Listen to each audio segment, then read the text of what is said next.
ए मान लेते हैं, वो क्या होगा, total vapour pressure exerted by A. अगर वो समझिए कि वाई ए अगर मोल फ्रैक्शन है इसका, नंबर ऑफ मोल्स है इसका, total partial pressure is equal to partial pressure exerted by A and partial pressure exerted by B. ये दोनों हमको पता है, ठीक।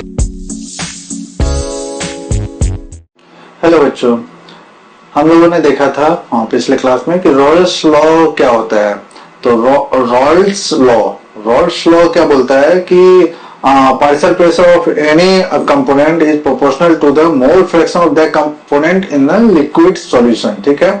तो अगर मान लीजिए एक लिक्विड में ए और बी एक बाइनरी लिक्विड में ए और बी है, यानी ए हो गया सॉल्यूट पार्ट, बी हो गया सॉल्वेंट पार्ट, ठीक है।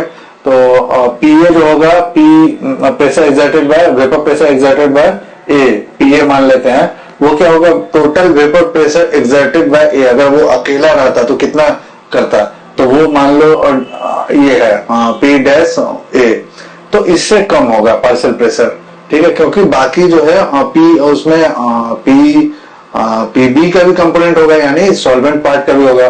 सॉल्वेंट पार्ट में सिमिलरली पीबी क्या हो जाएगा, पीबी जो आइडियल केस में होता उससे कम हो जाएगा। तो ये Raoult's partial pressure due to solid and due to solvent है, ठीक है। तो उसके बाद डाल्टन्स लॉ क्या बोलता है कि if Y A and Y B जो है are moles in vapour phase of solid and solvent, तो क्या होगा, पीए जो होगा, पीए जो होगा वो क्या होगा, मोल फ्रैक्शन जो होगा, समझिए कि वाई ए अगर मोल फ्रैक्शन है इसका, नंबर ऑफ मोल्स है इसका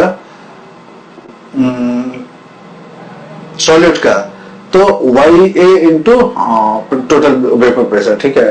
तो वाई ए जो है नंबर ऑफ मोल्स नहीं है, मोल फ्रैक्शन, तो Y A into P T, ठीक है। ये हो जाएगा P A vapour pressure exerted by solid part, similarly P B equal to Y B into P T, ठीक है। तो ये देखेंगे, अब हम लोग इन दोनों का रिलेशन देखेंगे, ठीक है। तो रिलेशन देखने के लिए हमको पता है पी टी इक्वल टू क्या होता है, P A plus P B, यानी total partial pressure equal to partial pressure exerted by A and partial pressure exerted by B. ये दोनों हमको पता है, ठीक है। अब देखिए पी टी हो गया P A P B.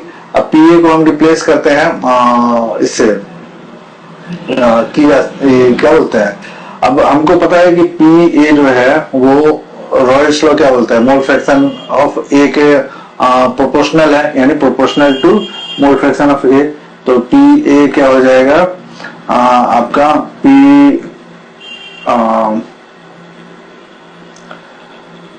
A